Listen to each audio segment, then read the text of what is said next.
Diddy is a deeply troubled individual. One of the most well-known people connected to his alleged actions, Usher, has now spoken publicly about his experiences. The situation being described is disturbing and profoundly got by Diddy. It's not our fault that Usher didn't want to get fucked by Diddy anymore.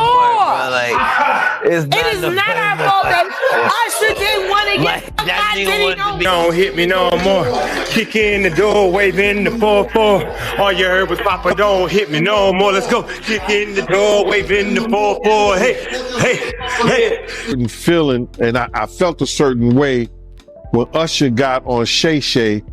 And I don't mean to mention other people's platforms, but he got on Shay Shay and he mentioned how great and how good Puff taught him and everything. You know what I'm saying? About the business. Right? I know, and people know, that was around that in that time that Puff and Usher did have a situation. And that situation led Usher to the high. The actions attributed to Diddy were reportedly so severe that Usher ultimately required medical treatment and was hospitalized. Ask it, because I know the topic is sensitive. What happened to Usher? I heard about some music executives from the industry back in Harlem. You know, I heard it from some music executives back in Harlem. And I'm not going to speak on their name. They doing programs and everything like that, and they may be doing something. They may speak on it themselves. But I heard it from some music executive. What did you hear? Bro, you know how people be talking, and we was around some people, something like that, and then some people might say, "Yo, I don't F with that dude." And at the time, I didn't even know who the F Usher was. You know what I'm saying? It was one of those type of situations. And was probably say, "Yo, man, I don't F with them niggas. I'm getting out that industry and everything like that." You know, Puff sent this little kid to the hospital. How he sent him to the hospital? Man, nigga bleeding from the butt. And that's what was said. Oh, I didn't even have a name for the kid at the time. Then you heard, and that story stretches back many years to when Usher was only 14 and already showing remarkable promise. He had just signed with LaFace Records under L.A. Reid, a label known for shaping major stars. Reid, who played an important role in Usher's early development, made a pivotal choice at that time. He arranged for the young performer to move to New York City and stay with Diddy, a larger-than-life figure in hip-hop who is widely known for his high-energy lifestyle. Yeah, we want to thank you. Come here. Don't sit on the bed at night. No homo. No, just don't get close to the bed. Don't get close. But it's just like, yo, we want to thank you for hosting the thing, man. It's been a pleasure. You didn't have to do it, and you did. No, I definitely didn't have to do it. I definitely didn't have to. First and foremost, I'm not getting in the bed.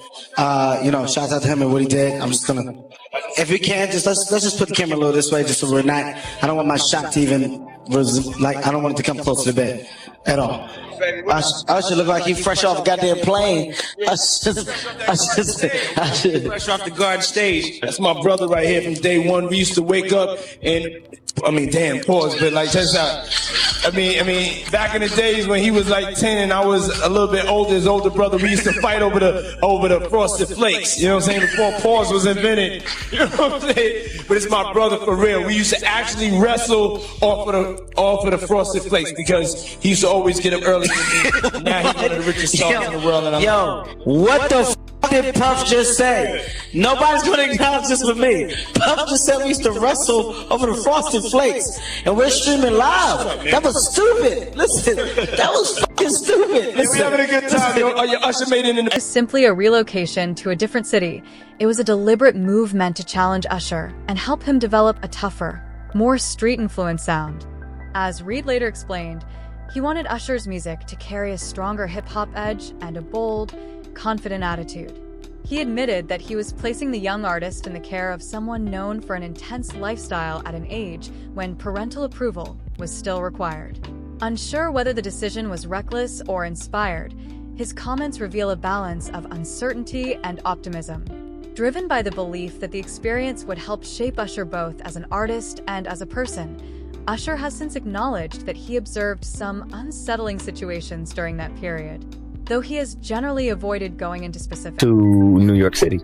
And I lived with Sean Puffy Combs for a year. That's the crazy thing. Now, that was L.A. Reid's idea, right? We're sending you New over York to City. something called Puffy Flavor Camp. There you go. To learn Flavor Camp. Yeah, Flavor that's what it Camp. was called. And you're going to go to Puff Daddy's. He's going In the 90s. Do you understand what that's like? Puffy's place was like just filled with chicks and orgying like nonstop, right? No, not really. I Come mean, on. but hey, it was curious. I got a chance to see some things. Yeah, but you were 13. What were you I seeing? went there to see the lifestyle, Right. And I saw it, and it was, but I don't know if I could indulge and understand what I was even looking at. It was pretty wild. So nobody tried to, some woman didn't come along. I didn't say that. Okay. I didn't say that. What I did say is that there were very curious things taking place, and I didn't necessarily understand it. Biggie Smalls was there. Biggie Smalls was there. Lil' Kim, Craig Mack.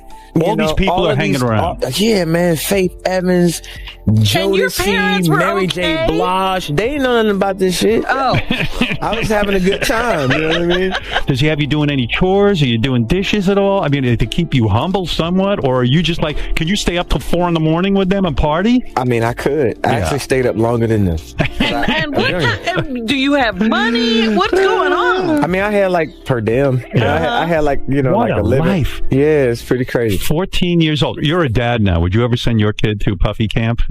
Hell no. Difficulties. The experience was later described as successful from a creative standpoint.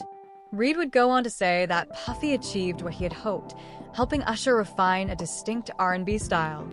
That influence contributed to Usher's evolution from a gifted teenager into a global music star. Still, the outcome raises serious questions about the consequences of that path, including whether it tied him to something far bigger and far more troubling than music. To get to Bieber for a minute, and his management was backing him off. But it wasn't until Usher took over management and had guardianship and gave temporary guardianship to the diddler for 48 hours. Think about that. He had already been to the hospital. That situation that Gene was talking about. And you still took Bieber there. But you got custody of him first. Diddy had already tried. They wouldn't let him. Actually, someone made reference to the fact that Diddy trying to get at Bieber the way he was trying to get at Bieber was looking a little predatory. And then Usher came in and discovered it and managed him and got custody of him and promised to look after him. And then he sent him to the diddler. Does that sound like a good guy? It's horrible. It's horrible. Does that sound like a good guy? Now that we know what Diddy's really like. They're not seeing what the intentions was in his heart when he took Justin Bieber there. Oh. Let's be honest. He took Justin Bieber there. Commonly told version of events is that L.A. Reid said Usher later introduced him to Justin Bieber when Bieber was only 14. In his 2016 memoir, Reid recounted that Usher brought the young performer to meet him, praising his appearance and talent while highlighting his potential as an emerging artist. Flown out to Atlanta by a manager. His name's Scooter Braun. Flown out to Atlanta just to meet with him and meet different producers and different people. I was actually going to meet Jermaine Dupri at his studio. And who rolls up? Usher in his Range Rover. It rolls up, and I was like, "Is that who I think it is?" And Scooter was like, "Yeah." And so I ran up to him and I was like, Usher, I love your songs. You want me to sing you one? And he was like, let's just go inside, little buddy. It's cold out. So the politest possible way he could say no, he did. And I was like, wow, he just turned me down.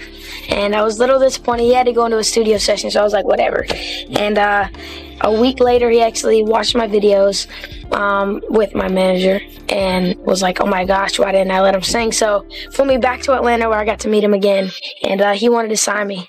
But there was something else. Justin Timberlake, right? Yes, Justin Timberlake also wanted to sign me. It was like kind of like what happened was Justin Timberlake and Usher both went into a ring and boxed it out. And The outcome was Usher. I think it was You say a man that groomed you, you gonna give him a pass. Bruh, you know I know. Let me reframe you on something. Remember Usher? We was at the Swiss Hotel. Puff had Kim in the room.